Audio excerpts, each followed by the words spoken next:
नमस्कार, वंदे मातरम। मैं हूं श्याम गिरी। आप देख रहे हैं हमारा चैनल मुद्दा भारत का यानी मुद्दा महाराष्ट्र चुनाव का। जहां महाराष्ट्र चुनाव के अंतर्गत मैं आज लूंगा कलवा मुंब्रा के बारे में। वहाँ कलवा मुंब्रा सीट के ऊपर जो जितेंद्र आव्हाड और नजीमुल्ला की लड़ाई है, इसके बारे में मैं चर्चा करूंगा और जानूंगा कि वहां पर इस समय क्या स्थिति परिस्थिति है। क्योंकि जितेंद्र आव्हाड चौथी बार चुनावी मैदान में है और उनके शिष्य माने जाने वाले नजीमुल्ला उनके इसमें प्रतिद्वंदी बने हुए हैं और उनके ऊपर आरोप भी लगा रहे हैं कि जितेंद्र आव्हाड ने तो काम बहुत किया है लेकिन पैसे भी बहुत खाए हैं, यानी भ्रष्टाचार का सीधा सीधा आरोप लगा रहे हैं। और जितेंद्र आव्हाड अपने काम के बल पर जो है लोगों के बीच जा रहे हैं और पूरी तरह दावा कर रहे हैं कि काम की जीत होगी।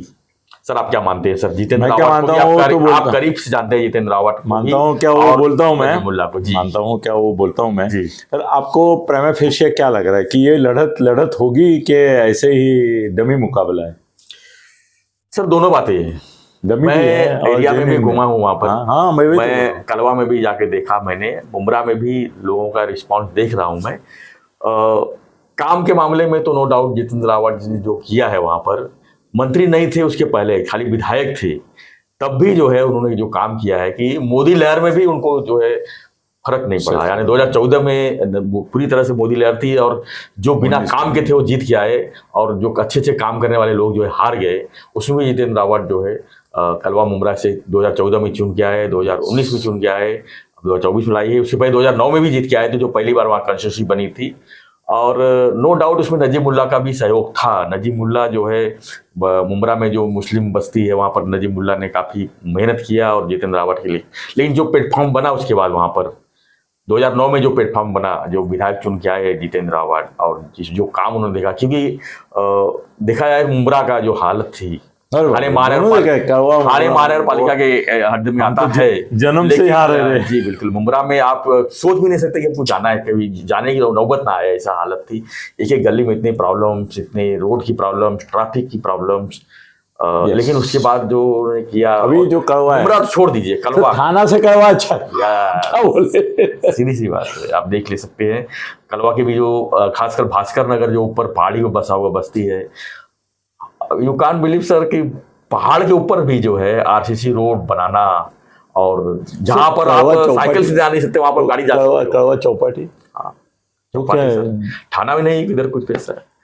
आप कलवा मुंब्रा के जो रेती बंदर है वो खाड़ी किनारे, जहाँ मुंब्रा है कलवा है वो रेती बंदर में आता है, कलवा मुंब्रा के बीच में खारेगांव जी।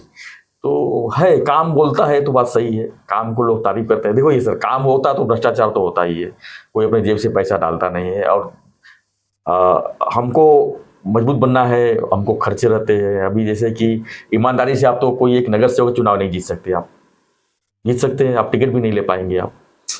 सही है। आज आपके पास अगर लेफ्ट राइट में कोई घूमता है तो वो भी पैसे के आरोप करने वाले नजीबुल्ला का इतिहास क्या है?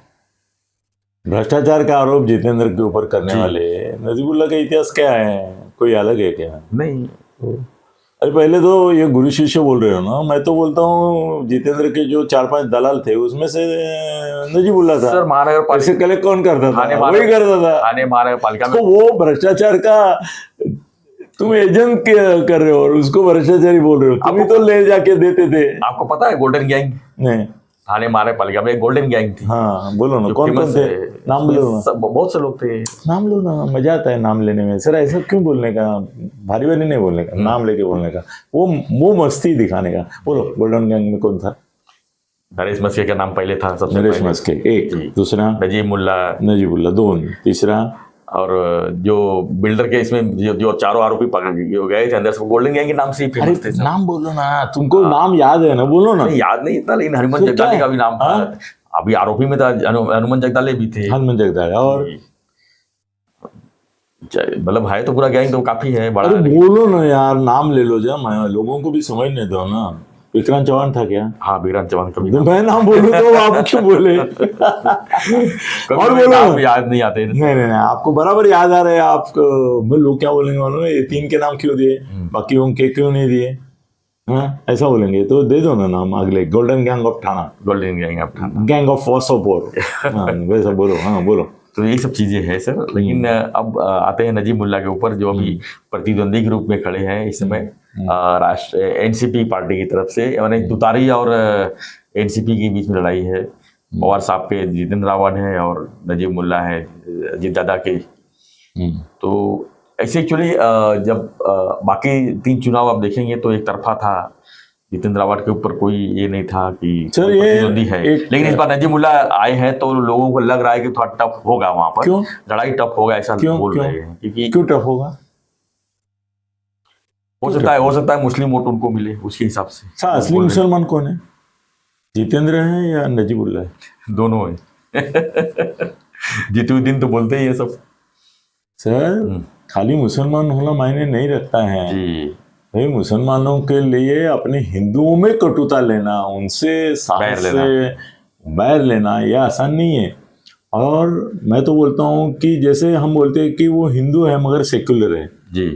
हाँ, तो ये सेक्युलर है फिर भी मुसलमान है, उल्टा बोलता हूँ मैं, ऐसा बोलता हूँ मैं जी। और सर कैसे है ना कि लोग क्या है ना कि अभी जितेंद्र के खिलाफ बोलने में उसने काम किया है, लोगों से संबंध है, तो उसको बदनाम करने के लिए कुछ नहीं है। तो वो सेक्युलर है सर। महाराष्ट्र में, भारत में जितने भी सेक्युलर लोग हैं ना, उनको बदनाम करने के लिए अब एक ही हथकंडा रह गया है कि भाई आप हिंदुत्व के विरोध में हो, हिंदुओं के विरोध में हो, मुसलमानों के साथ में हो। भाई इसने तो अब उद्धव का उदाहरण है ना कि उद्धव ने इनसे एनसीपी और इनसे हाथ मिलाया तो बोले ये अभी क्या उद्धव दिन हो गया। हाँ, उद्धव दिन हो गया। तो वो चलता रहता है सर। कैसे है ना कि आपको मालूम है कि मैं बहुत ही करीब हूँ जितेंद्र के, मगर जितेंद्र के घर में भगवान की पूजा होती है। वो बिना नमस्कार किए, उसके बापदादा से उसके घर में ये है मूर्तियाँ हैं, वो बिना नमस्कार किए, बिना पूजा उसकी मिसेस करती है, मगर बिना पूजा के कभी गया नहीं है सर। उसने जितने मंदिरों को मदद किया है, क्या है ना, एक मुसलमान मस्जिद को मदद किया ना तो सारा दुनिया भर बम होता है। कितने मंदिरों को उसने मदद की है। और उसका स्वभाव ये नहीं है कि मैं ये किया वो किया, ये मंदिर को किया वो मंदिर को किया फिर अपना फर्शी लगाओ, वो नहीं है। तो उसने सबको मदद की है सर। कैसा है ना कि ये भी भ्रम है जी कि वो कॉन्स्टिट्यूंसी कड़वा मुमरा जो है वो मुस्लिम डोमिनेटेड नहीं है। वहाँ बहुसंख्यांक मुस्लिम नहीं है, वहाँ पे हिंदू बहुसंख्यांक है। एक कार्य हिंदू आणि मुसलमानांची संख्या का कळवा मुंब्रा मतदारसंघात 60% मुसलमान आपले हिंदू है, 65 उस कंस्टिट्यूंसी में। हाँ, तो 65% जहाँ पे हिंदू है, 149 नंबर है, नंबर गया बाद में, उसकी कॉन्स्टिट्यूंसी में 65-70% अगर हिंदू है तो वो खाली मुसलमान वोट पे कैसे चुन के आएगा? क्योंकि मुसलमान 100% वोट देते हैं ना। हाँ दे दो ना, पर हिंदू ने नहीं, उसके सामने वालों को कितना पड़ा है हिंदू के? सर जितेंद्र को जो वोट है ना वो खाली मुसलमान वोट नहीं मिलते हैं, पता है हिंदू। सर हिंदू के ही ज्यादा मिलते हैं, मैं तो बोलूंगा हिंदू के ही ज्यादा मिलते हैं सर। देखो काम करने वालों को मिलता है। दूसरी बात यह है कि उसके खिलाफ बोलने का अधिकार, वो जो यीशु ख्रिस्त ने बोला था ना कि वही पत्थर मारे जिसने जिंदगी में कभी पाप नहीं किया हो, तो वही भ्रष्टाचार के बारे में जितेंद्र के बोल रहे हैं कि जिसने जिंदगी में भ्रष्टाचार नहीं किया हो। वहां पर एक चीज और घूम रहा है वहां पर क्या मुमरा में कि नजीब मुल्ला के ऊपर मर्डर का आरोप है, जमील शेख का। अभी देखो उस मामले को भी घुमाया जा रहा है वहां पे। सिर्फ घुमाया जा रहा है मतलब आरोप है कि नहीं, पुलिस में केस है कि नहीं?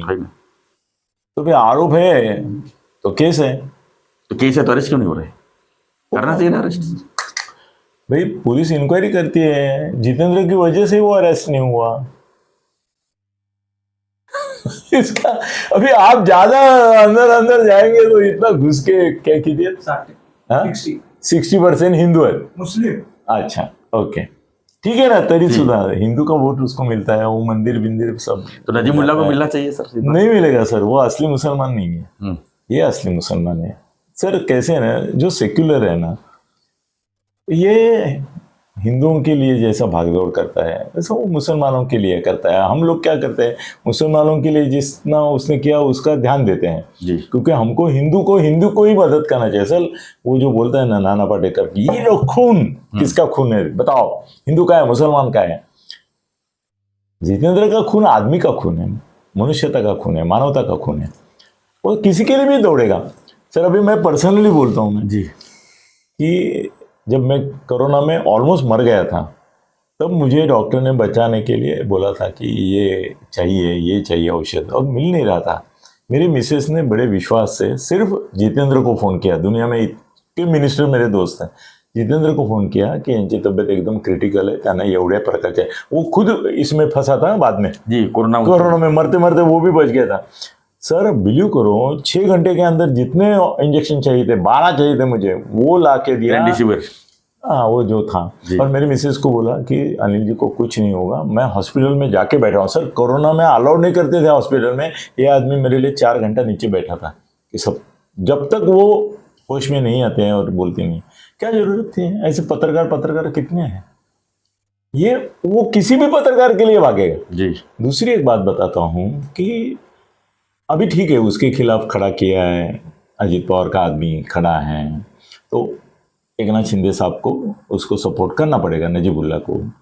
बट सर मेरे ख्याल से जब से आनंद दिघे गया है, दुनिया से गया है, तब से ठाणे महापालिका में जो भी हुआ, प्लस हुआ, माइनस हुआ, जमा हुआ, खर्चा हुआ, वो सब एकनाथ शिंदे और जितेंद्र आवाड़े मिलके करते थे। बोलो ना हाँ या बिल्कुल बिल्कुल सही बात, बोलो बिल्कुल सही, हाँ या ना, हाँ ना। फिर अभी भ्रष्टाचार का उनका बात करेंगे तो एकनाथ शिंदे को कहाँ छोड़ेंगे? दोनों मिलके ही तो महापालिका चलाते थे यार, तो 50-50 है कि नहीं? फिर क्या अधिकार है आपको भाई, 50 इधर है 50 इधर है? भाई उल्टा ऐसा हो गया था कि कमिश्नर बोलते थे कि हमारे लिए तो एकनाथ जी शिंदे ही बोलते कि वो इसके बारे में जितेंद्र की भी राय ले लो, है कि नहीं? तो सर ये दूसरी बात है, लोगों को मालूम नहीं, आपने को तो मालूम है ना। बिल्कुल मालूम। फिर सर मेरे घर में विवाद हुआ था, कहाँ पे? मेरे घर में, यहाँ हॉल में, वहाँ नजीबुल्ला बैठा था। कौन बैठा था? नजीबुल्ला बैठा था। उसकी शिकायत क्या थी?